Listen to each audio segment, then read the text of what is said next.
Mi nombre es Martín Aguel, soy cirujano general y torácico de la Clínica Roca, de General Roca, Río Negro. Hoy voy a hablar de un tema que, si bien es poco frecuente en la consulta médica, es muy importante cuando se nos presenta un paciente tener dentro de nuestros conocimientos la posibilidad de la existencia de esta situación. La acalasia pertenece a un grupo de enfermedades motoras del esófago que generalmente se presenta con disfagia, es el relato de los pacientes, esa dificultad para la deglución, que a veces se asocia con otra sintomatología como regurgitación de alimentos y dolor torácico de origen no cardiogénico.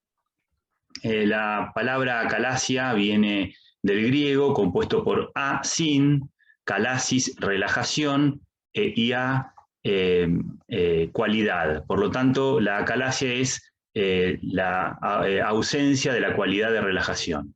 Es una enfermedad que se caracteriza por una falla en la relajación del esfínter esofágico inferior en respuesta a la deglución y ausencia de peristalsis en el esófago distal.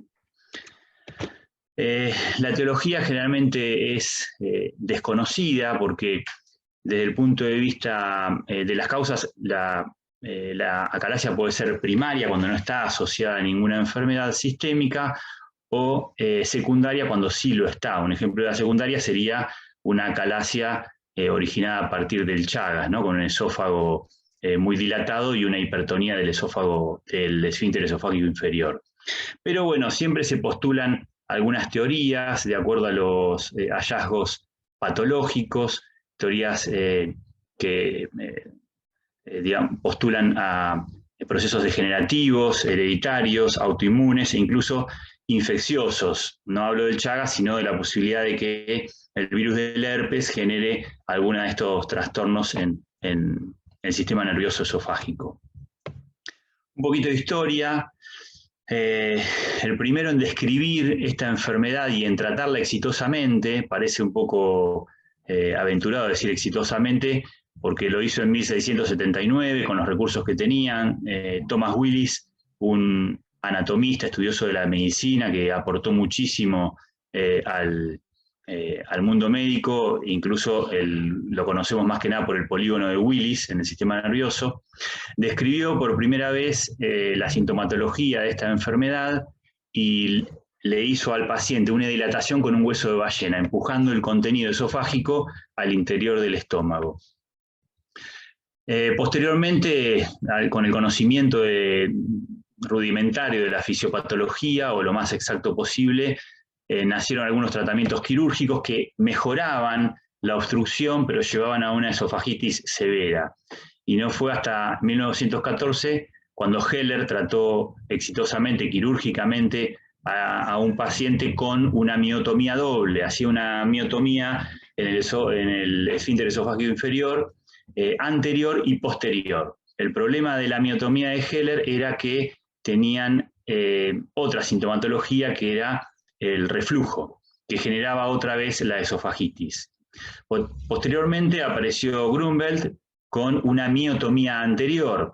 Él mejoró la miotomía de Heller, tenían menos sintomatología de reflujo, y esta cirugía fue popularizada más tarde por Saige, que fue el que más desarrolló esta técnica, pero no fue hasta la aparición de Barrett y Franklin que describieron los trastornos del esófago producidos por el reflujo y por las otras técnicas de derivaciones digestivas, que se empezó a utilizar como guía para el tratamiento de esta enfermedad.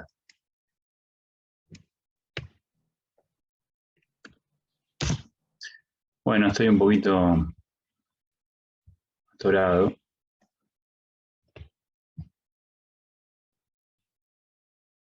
Ya vuelvo, ¿eh?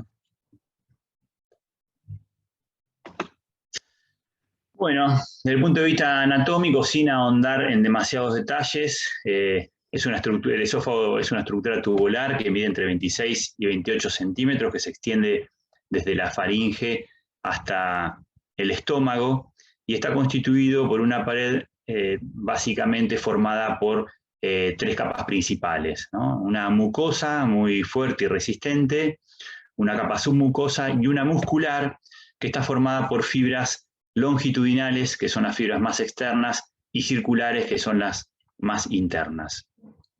Un detalle importante a destacar en la conformación de la pared muscular es que el tercio superior del esófago está formado por las fibras musculares, tienen características de músculo estriado, y en el esófago inferior, los 2 tercios distales, están formados por músculo liso. Esto es importante porque a la hora de analizar la fisiopatología, el trastorno se desarrolla fundamentalmente en el esófago distal, y las que están más afectadas son las fibras musculares lisas.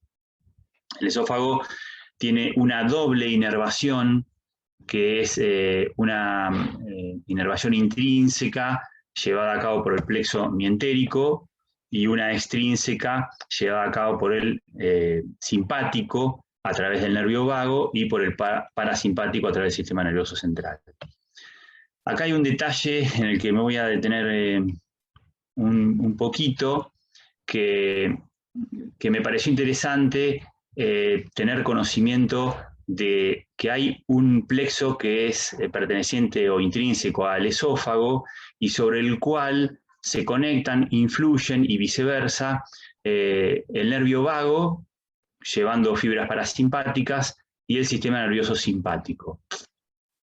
Estos tres sistemas se combinan de una manera perfecta con la secreción adecuada en el momento adecuado, porque también hay una sensibilidad de la presencia de alimentos dentro del estómago que logran la secreción adecuada tanto de las hormonas que van a transmitir el impulso nervioso como los moduladores de esa conexión. Y el sistema nervioso entérico combina a todo esto para lograr una perfecta sincronización de la deglución, la producción de ondas peristálticas para llevar el alimento hacia el esófago distal, dilatar el esfínter esofágico inferior y trasladar el alimento hacia el estómago. ¿Y por qué me detengo en esto? Porque parte del tratamiento es comprender estos tres sistemas. Fíjense que el sistema nervioso parasimpático utiliza fundamentalmente la acetilcolina como medio transmisor, y el sistema nervioso simpático utiliza la noradrenalina. El sistema nervioso simpático es el que produce generalmente la detención del tránsito intestinal, o sea, la detención de las ondas peristálticas, pero produce además hipertonía de los esfínteres, o sea, contrae los esfínteres. El sistema nervioso parasimpático actúa generando las ondas peristálticas, movimientos intestinales, pero a su vez genera dilatación de los esfínteres. ¿Y por qué me detengo en esto? Porque hay una condición que postula que el sistema nervioso central no utiliza solo la noradrenalina, sino que utilizaría también acetilcolina a través del sistema nervioso entérico para producir la contracción de los esfínteres. Y es por eso que la toxina botulínica se utiliza varias veces en el tratamiento de esta hipertonía. Bueno, fisiológicamente el trabajo del esófago es llevar el bolo alimenticio hacia el estómago, es el único trabajo que tiene. Este trabajo se realiza a través de las ondas peristálticas que se inician las primarias con la deglución, son las ondas conscientes, digamos, que se realizan durante la alimentación. Esas ondas empujan el bolo alimenticio con fuerza hacia el estómago, provocando, como dije recién, la apertura del esfínter esofágico inferior. Hay unas segundas ondas peristálticas que son espontáneas, estas no son voluntarias, son ondas que surgen por debajo del esfínter esofágico superior, y son las que se encargan de hacer un barrido postprandial, digamos, de los alimentos o restos de alimentos que quedan en el esófago. Incluso horas después de nuestra ingesta pueden existir estas ondas para terminar de limpiar el esófago. Y las ondas terciarias, que son ondas anormales, estas existen en situaciones de enfermedad o aparecen también en los ancianos. No son de interés para el trabajo del esófago. Fisiopatológicamente, un poquitito me detuve hoy en la parte del sistema nervioso para comprender esto. La afección más importante se desarrolla en el plexo mientérico y en el nervio vago y en las vías que conectan el nervio vago con el plexo mientérico y con el sistema nervioso. Este tipo de procesos se describen como procesos inflamatorios, pérdida de células ganglionares, fibrosis, y en el nervio vago procesos degenerativos y cambios en los núcleos dorsales motores. Por lo tanto, la fisiopatología está constituida por dos fases. Una es la disfunción vagal central y la otra es la destrucción del plexo mientérico. Clínicamente, el paciente se presenta, el paciente clásico, el típico, con disfagia para los sólidos y para los líquidos. Esto es un proceso evolutivo, no existe desde el primer día una obstrucción total, pero el paciente va adaptándose a la situación y vienen con un relato de que sienten impactación del bolo alimenticio, que les cuesta que progrese el alimento, eso se denomina como impactación del bolo, adoptan posturas y hábitos alimenticios anormales, pero que ellos se van acostumbrando, como hiperextender el cuello para que pase la comida, sin embargo el problema está abajo.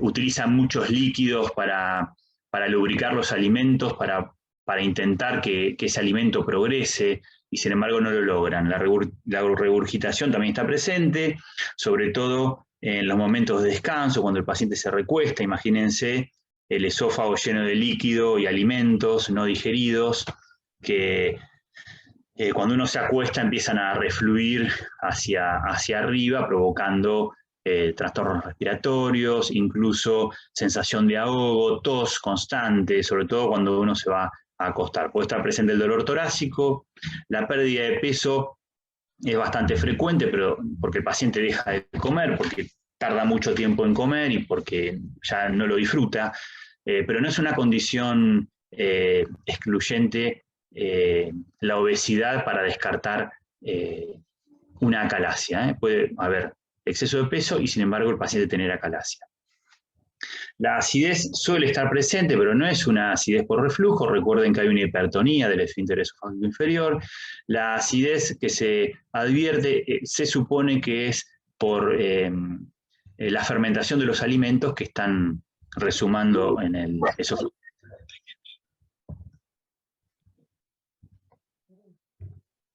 Desde el punto de vista del análisis diagnóstico, estas son a lo mejor imágenes que nosotros hemos visto muchas veces en los libros de semiología, porque son enfermedades que se presentan característicamente de una forma en la cual es raro que cambie. En una radiografía simple lo que podemos ver es un esófago ensanchado, a veces que no tiene una forma a la cual estamos acostumbrados, puede aparecer como una bolsa que se pliega sobre sí misma, con una cámara aérea muy grande y con un nivel de líquido. Puede estar a distintas alturas, pero se observa un nivel de líquido. Esto es una imagen sin contraste. Y la ausencia de la burbuja del estómago. Ahora, si hacemos el trago de bario, todos recordamos esta imagen que es característica, el esófago también dilatado, con un nivel de aire y de líquido, y con una terminación en el esófago distal en pico de ave. Esto es característico, es casi diagnóstico, pero no es confirmatorio del diagnóstico. La confirmación se hace por manometría. Pero continuamos con la endoscopía, que todos estos estudios nos sugieren la presencia de acalasia y muchos no dudarían, pero bueno, siempre se necesita la confirmación. Vemos en la endoscopía un esófago ancho, en las dos imágenes se ve un esófago ancho, restos de alimentos que no han sido evacuados del esófago, la mucosa inflamatoria por la presencia permanente de alimento y líquidos que la dañan, el orificio distal, donde está el esfínter, que está hipertónico y está cerrado. Generalmente se describe que es un esfínter que se puede atravesar con maniobras suaves y se percibe como blando al paso del endoscopio. O sea, se se puede lograr la apertura. Ahora, ¿cuál es el interés también de la endoscopía? Que hay veces que estamos presentes frente a una acalasia o a una pseudoacalasia porque es producida por patología neoplásica, el esfínter esofágico inferior, que en realidad es una estructura funcional, no es un verdadero esfínter. Ahí hay un grupo muscular que trabaja como esfínter, pero no es un esfínter que se puede diferenciar del resto del aparato digestivo, sino que funcionalmente trabaja como un esfínter y puede ser asiento de tumores, por lo cual es importante endoscópicamente valorar cómo está la mucosa, y si vemos que el paso del endoscopio es dificultoso, pensar en la posibilidad de existencia de un cáncer.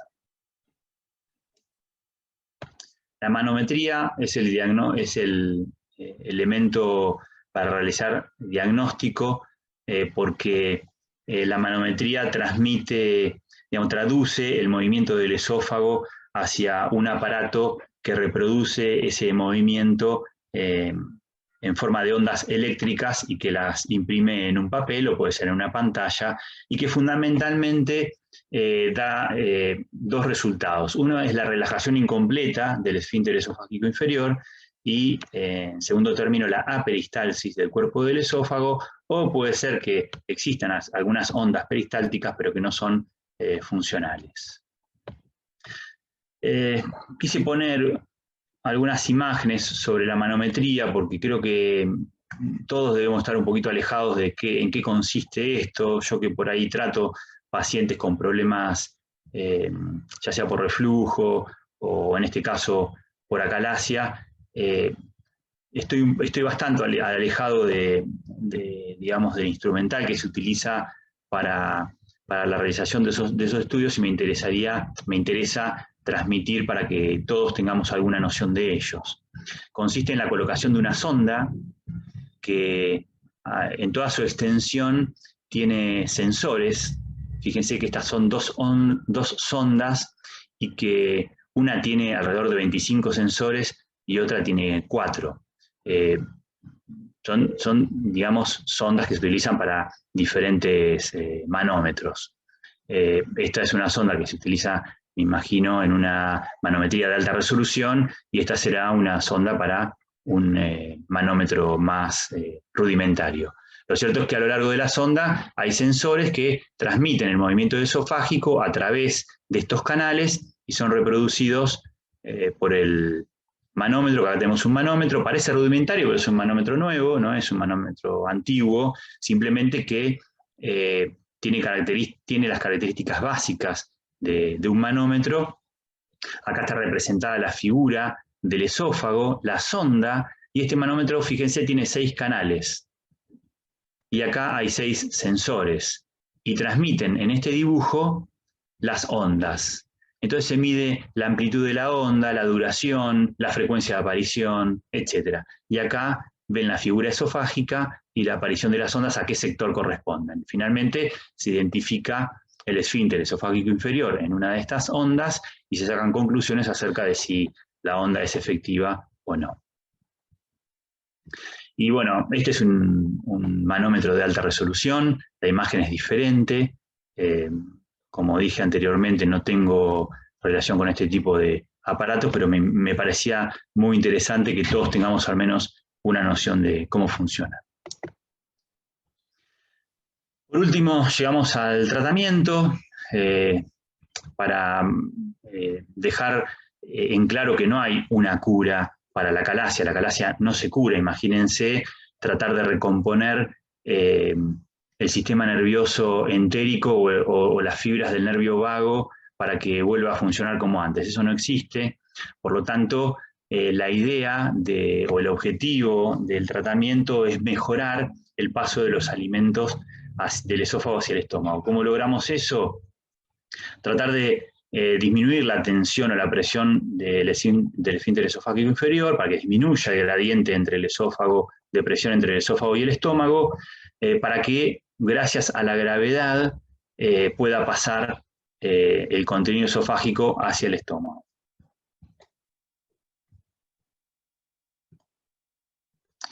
El tratamiento médico consiste en la administración de medicamentos que lo que logran es levemente reducir la presión del esfínter esofágico inferior. ¿Por qué digo levemente? Porque estos medicamentos no son muy efectivos, generalmente logran una disminución muy leve de la presión, no se puede sostener mucho en el tiempo porque cada medicamento también tiene efectos adversos, por lo tanto no se utilizan demasiado, pero bueno, puede ser un puente intermedio entre que preparamos al paciente para algo más definitivo y que pueda alimentarse mientras tanto. Quizá dos de los tratamientos más efectivos, uno es médico, que es la inyección de toxina botulina, y el otro es quirúrgico, pero los dos son endoscópicos, por eso me gustó ponerlo en tratamientos endoscópicos. Pero este sería un tratamiento médico, es la inyección de toxina botulínica, lo que explicaba hoy, el esfínter responde a la inyección de esta toxina, que lo que hace es inhibir la liberación de acetilcolina. Si nosotros pensamos en que todos los, digamos, toda la parte del sistema nervioso que está abocada a la dilatación de este esfínter está dañada, lo único que va a quedar liberado es la parte del sistema nervioso que lo contrae. La toxina botulínica lo que hace es disminuir la secreción de acetilcolina o inhibirla, por lo tanto el esfínter se relaja. ¿Cuál es la contra de este tratamiento? Que en 6 a 10 meses, quizá puede llegar a durar un año o dos, el efecto empieza a disminuir, porque en las cercanías de los músculos que constituyen esta unidad funcional empiezan a desarrollarse nuevas sinapsis que terminan generando otra vez el efecto constrictor. Por lo tanto, no es un tratamiento definitivo, también es un tratamiento intermediario hasta la preparación del paciente. Quizá uno de los tratamientos más efectivos sea la dilatación. Esta es una técnica que se hace bajo control radioscópico.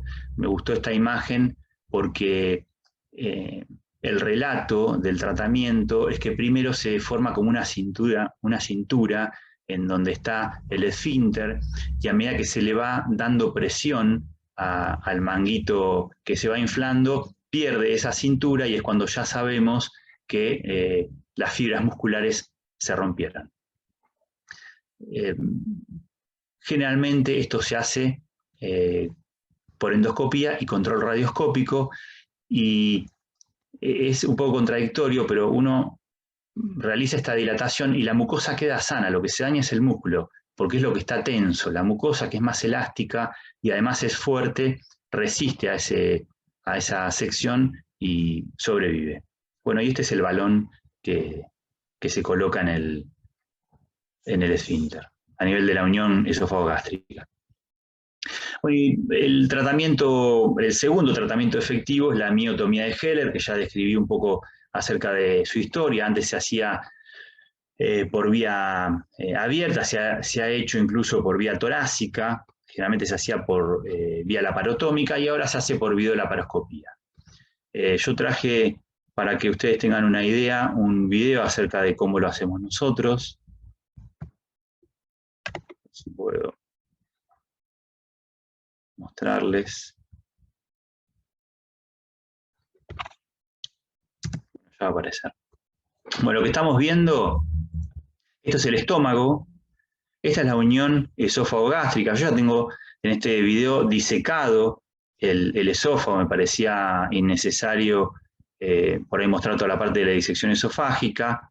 Lo que interesa acá es que hacemos primero una incisión sobre la pared de la unión esófago-gástrica, buscando dividir las fibras musculares para poder introducirnos por debajo de ellas, y con esta pinza, que es a la vez una pinza que sella y corta el tejido, hacer una incisión que vaya hasta 5 centímetros por encima de la unión esófago-gástrica y hasta 2 centímetros por debajo de la unión esófago-gástrica, hacia las fibras musculares más del estómago.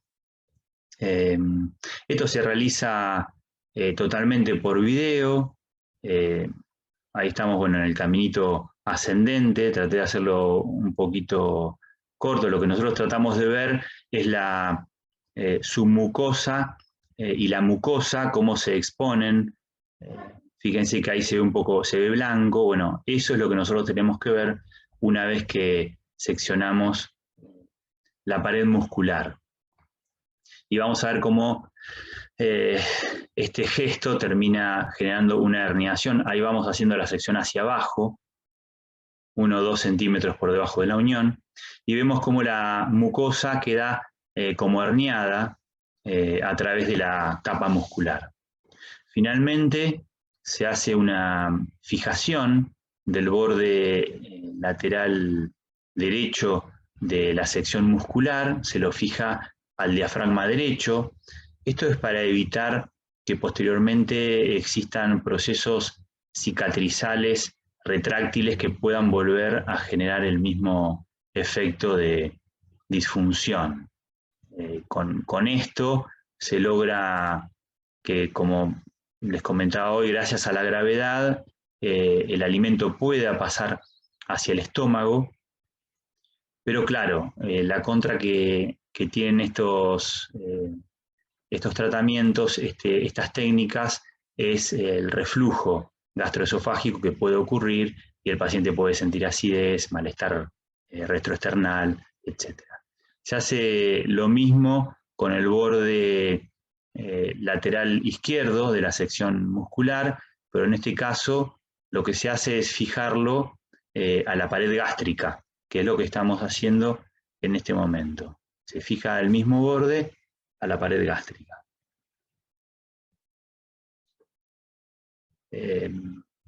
Con el mismo objetivo, ¿no? Separar bien los bordes, mantenerlos alejados, que no haya cicatrizaciones retráctiles que impidan en un futuro que el paciente pueda comer.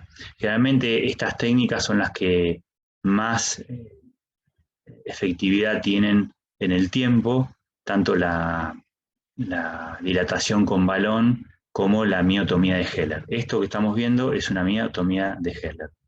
Tiene una modificación que se llama DOR, que es lo que estamos haciendo en este momento, que, como les dije anteriormente, como son cirugías que tienen un alto índice de reflujo, lo que se hace es una técnica antirreflujo, que es esto que estamos haciendo ahora. El fondo gástrico se lo lleva por delante del esófago y se lo une al diafragma del lado derecho.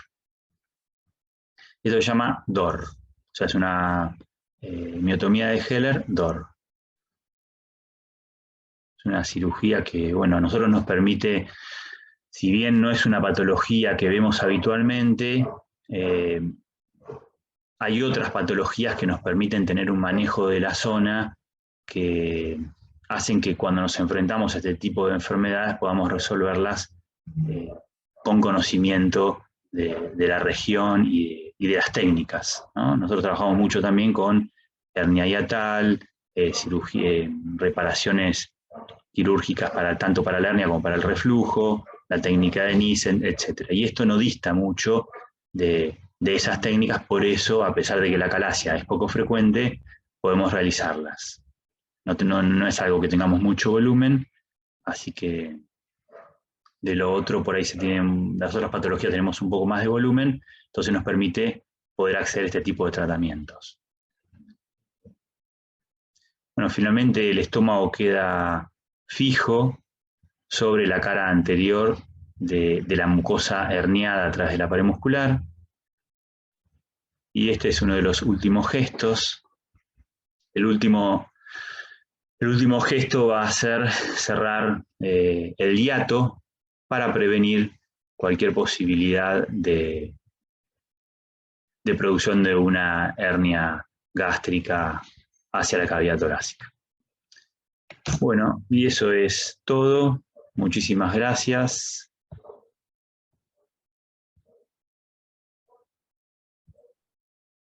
Si podés descompartir. Dale. Excelente. ¿A quién tenés en las cámaras vos, que tenés buenos videos?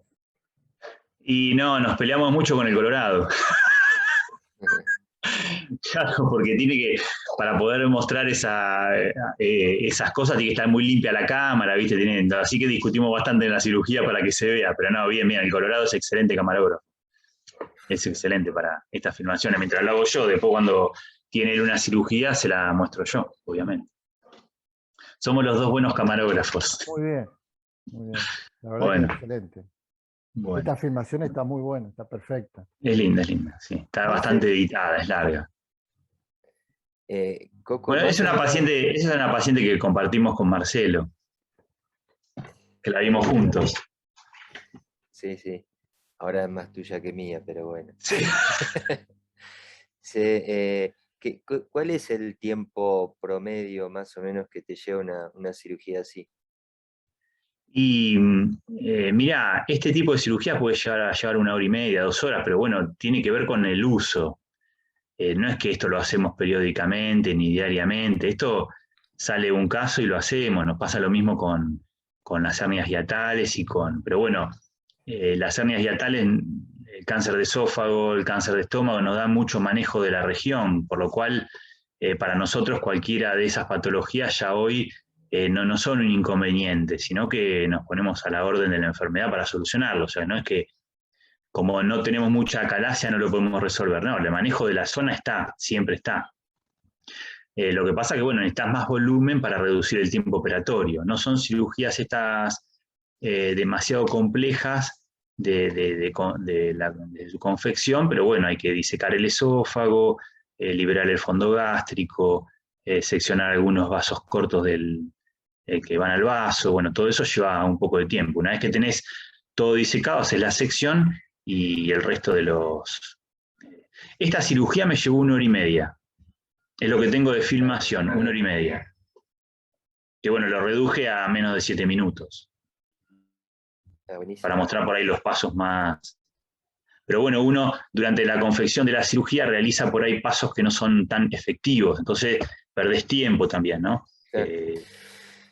La verdad que está bueno ver un poco, ¿viste?, de qué se trata la cirugía en sí, porque a veces por ahí uno lo puede leer o por ahí te lo pueden explicar, Claro, pero cómo verlo es.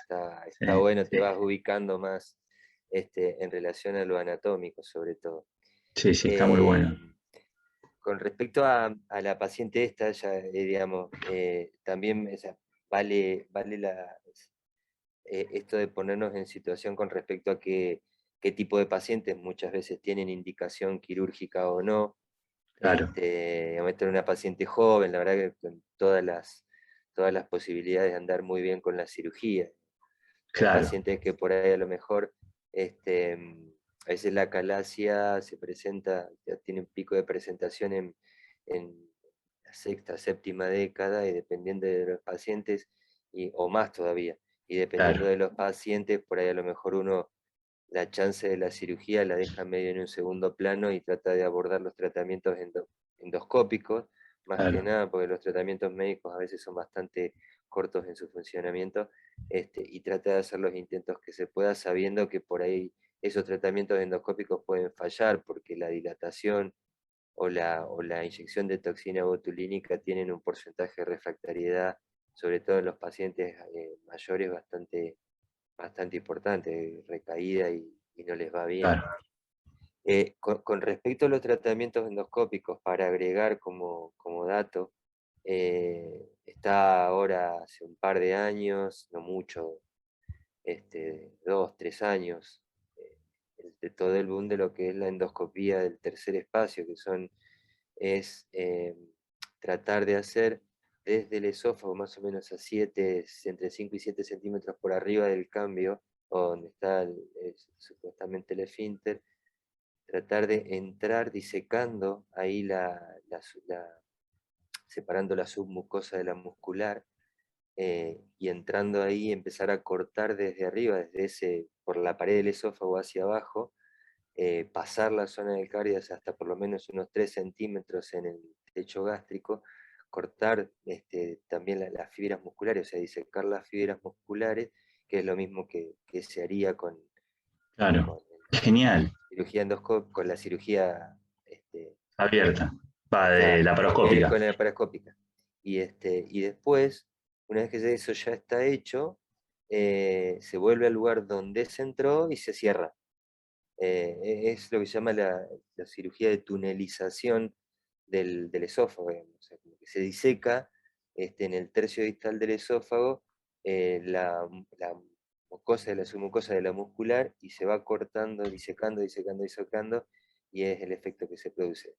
En el país no hay muchos lugares donde se haga, pero bueno, lo cierto también es que la curva de aprendizaje Claro, de esta terapéutica en el último tiempo ha crecido bastante, hay un par de centros que lo hacen y sería la alternativa. Pero esto es como todo, digamos, yo creo que muchas veces hay que tratar de pensar en el paciente, seleccionarlo bien y analizar qué claro, procedimiento es el que más le conviene. totalmente. Porque con esta técnica también hay pacientes que a veces recurren en algo la disfagia, digamos. O sea, entonces hay que tratar de ver bien qué pacientes, si bien es más raro, pero hay que ver qué pacientes más se benefician. Claro, claro. Pero hoy en día ya el POEM se llama, que es este tipo de cirugía que se viene como cirugía al tercer espacio, es lo que por ahí está empezando a hacerse desde el punto de vista endoscópico. Excelente. Miguel, no sé si querías preguntar algo.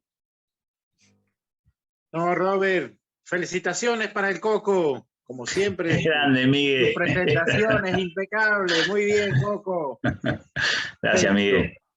Yo tengo Bueno, buenísimo. una preguntita, porque vos Sí. ahí estás en el mediastino. La parte baja del mediastino, casi que no nos metemos, o sea, traemos el esófago hacia la cavidad abdominal, pero no nos metemos a disecar demasiado en el mediastino. No, por Es la las cavidad abdominal, estamos en el cardias y no nos metemos en el mediastino ni en el tórax. Traemos el esófago, por ahí tenemos que disecar un poco el esófago en el mediastino inferior, pero nada más. Está bien. No nos introducimos en el mediastino. Adentro del mediastino, está bien. Vale. El abordaje ¿Viste es abdominal, Coco. ¿Cómo? El abordaje Es abdominal, abdomen. es abdominal, sí. Y al final que cierro el hiato con unos puntos. Bueno, eso ya ahí estamos cerrando esa ventanita al mediastino. Y queda el esófago con esa envoltura gástrica, queda dentro del abdomen. Claro. Y traba ahí en el hiato. Bueno, excelente. Bueno, gente. Felicitaciones. Bueno, muchas gracias. Que lo suba, porque la verdad que ojalá Dale. pueda haber más gente. Que edite la primera parte, que no le podía dar a las teclas. No pasa nada. Sí, bueno, les mando un abrazo a todos y gracias por estar presentes. Gracias. Nos vemos. Un abrazo. Chau, chau.